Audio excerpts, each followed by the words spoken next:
história e a gente vai ver agora no explicador virtual sobre a Guerra do Paraguai. Bom, a Guerra do Paraguai. Gente, a Guerra do Paraguai, o nome está dizendo, foi uma guerra envolvendo o Paraguai. Só que foi assim, o maior conflito internacional ocorrido na América do Sul. Foi travado entre quem? De um lado você tinha o Paraguai, do outro você tem a Tríplice Aliança, que era formado pela união de Brasil, Argentina e Uruguai. Sim, foi uma guerra em que 3 países se uniram para guerrear contra uma única nação. Isso tem a ver também, essa guerra, com a missão do ditador Francisco Solano Lopes, que tinha como objetivo aumentar o território paraguaio e obter uma saída para o Oceano Atlântico, através dos rios da Bacia do Plata. Aqui, gente, eu vou fazer um pequeno parênteses, a gente vai ver isso durante a nossa videoaula, mas existe ainda uma questão histórica divergente. Alguns historiadores questionam se foi exatamente esse o motivo da guerra. Tem vários pontos da Guerra do Paraguai, com a participação da Inglaterra ou não, que até hoje você ainda não tem muita clareza, tá? Mas o que eu estou apresentando para vocês aqui é a versão oficial, é a versão que ficou para a gente aprender nos livros de história.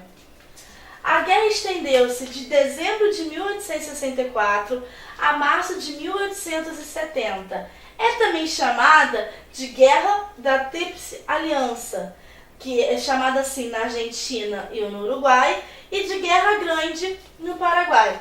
Por que eu estou botando isso? Porque, olha só, as guerras, né, pra gente aqui no Brasil, ela ficou conhecida como Guerra do Paraguai.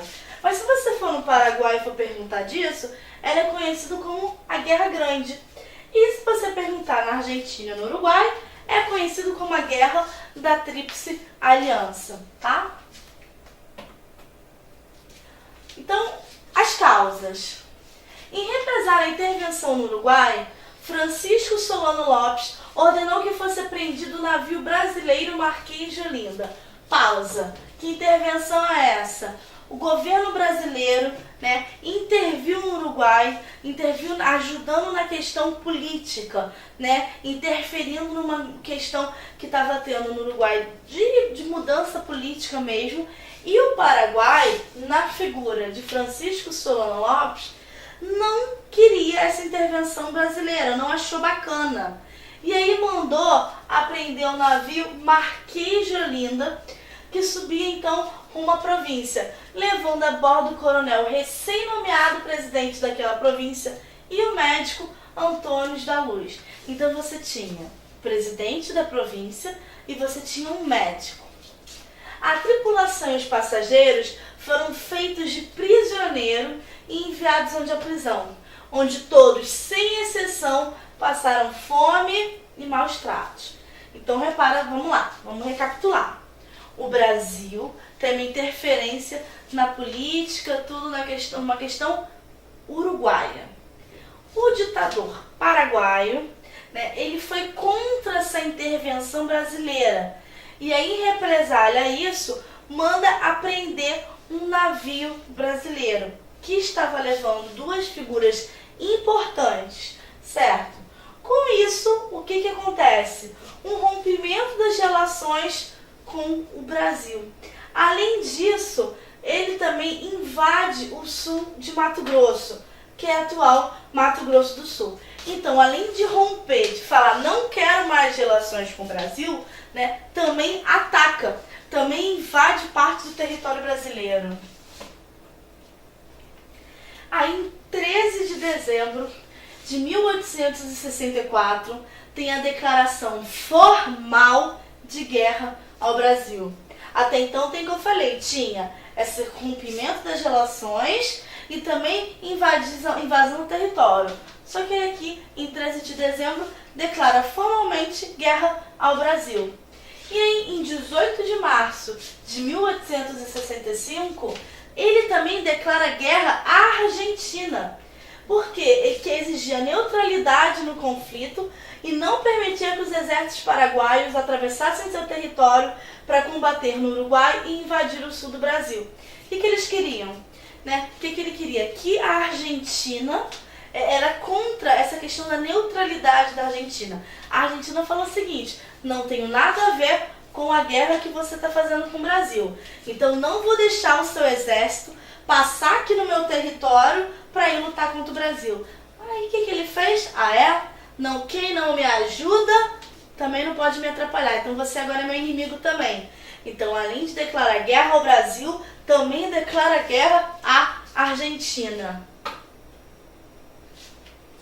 Então, olha só, isso daqui é um mapinha que você vai vendo como que vai se desenvolver. Só para deixar claro para você. Aqui a gente tem território do Brasil, né, Paraguai, Uruguai e Argentina.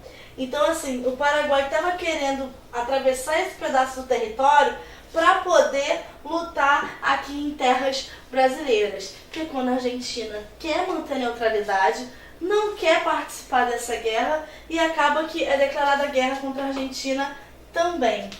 Só que aí vai tendo, então, algumas formações de aliança, né?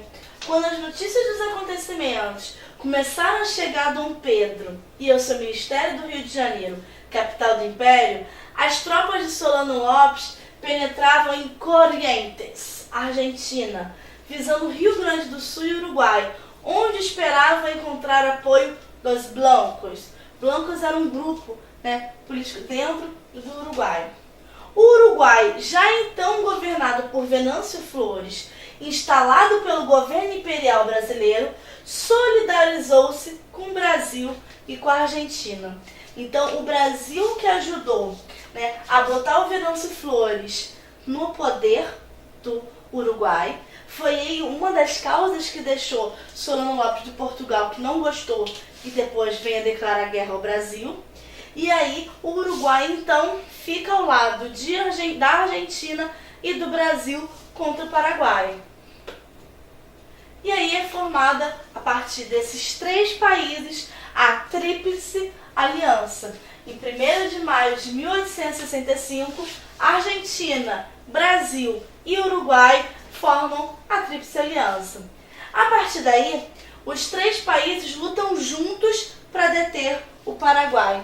Então, o que era antes? Né? O Paraguai começa declarando guerra ao Brasil, invadindo o Brasil, depois declara guerra à Argentina, penetra alguns territórios da Argentina, e aí, para conter isso, Uruguai, Argentina e Brasil fecham uma aliança.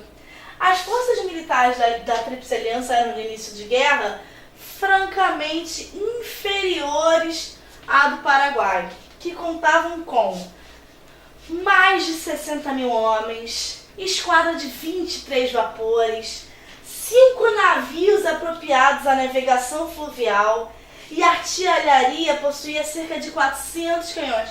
Então, gente, olha só, preste atenção. 3 países juntos ainda estavam em inferioridade à força que um país só tinha. O Paraguai, sozinho, né, ele tinha mais força, ele tinha mais estrutura do que Brasil, Argentina e Uruguai todos juntos.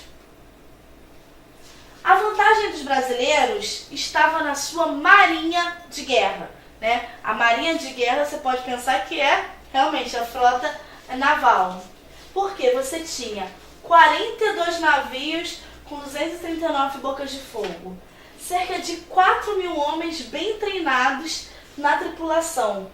E grande parte da esquadra já se encontrava na Bacia do Prata, onde havia atuado sob o comando do Marquês do Tamandaré na intervenção. Então você vê que é o seguinte, você tem Brasil, Argentina, Uruguai, mesmo assim o Paraguai faz frente, mesmo assim o Paraguai ainda está em condições melhores. O que está ajudando aqui o Brasil é a sua esquadra. Batalhas e liderança sobre o Duque de Caxias. Em 11 de junho de 1875, ocorreu um dos principais enfrentamentos da guerra, Batalha do Riachuelo. Gente, guarda esse nome, tá? Batalha do Riachuelo. Por quê? quando você vai fazer provas, questões que falam da Guerra do Paraguai, geralmente é uma guerra muito lembrada, é muito citada. A vitória brasileira nesse enfrentamento naval foi determinante para a derrota do Paraguai. Então estão acompanhando que o que tinha de bom era a questão naval brasileira. E é onde ele consegue ganhar uma batalha, a Batalha do Riachuelo, que é determinante para o final dessa guerra, que foi a derrota do Paraguai.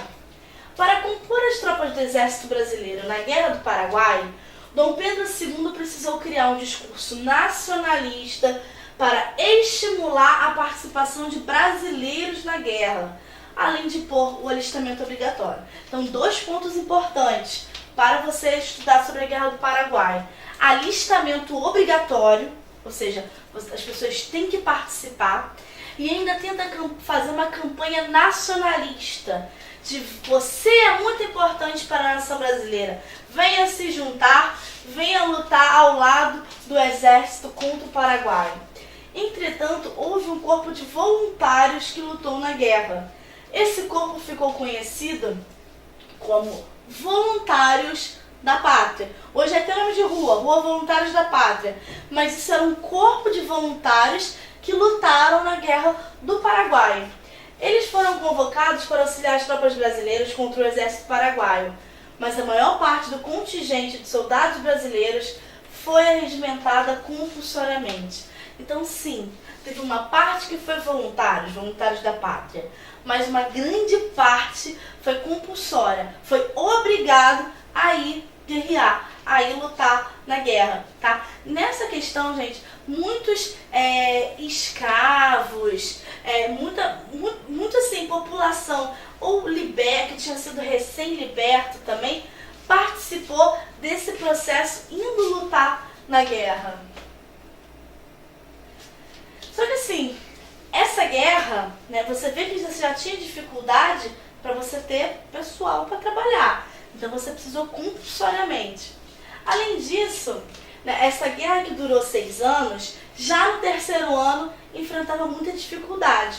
Como, por exemplo, a organização de sua tropa, a falta de alimentos, a falta de comunicação e epidemias que derrotavam na maior parte das vezes. Então, na maior parte das vezes, quem derrotava não era através de uma luta, mas epidemias, falta de alimentos, de organização, uma estrutura de guerra que ali não estava bem montada. Então a gente vai ficando por aqui nessa nossa primeira parte sobre a Guerra do Paraguai.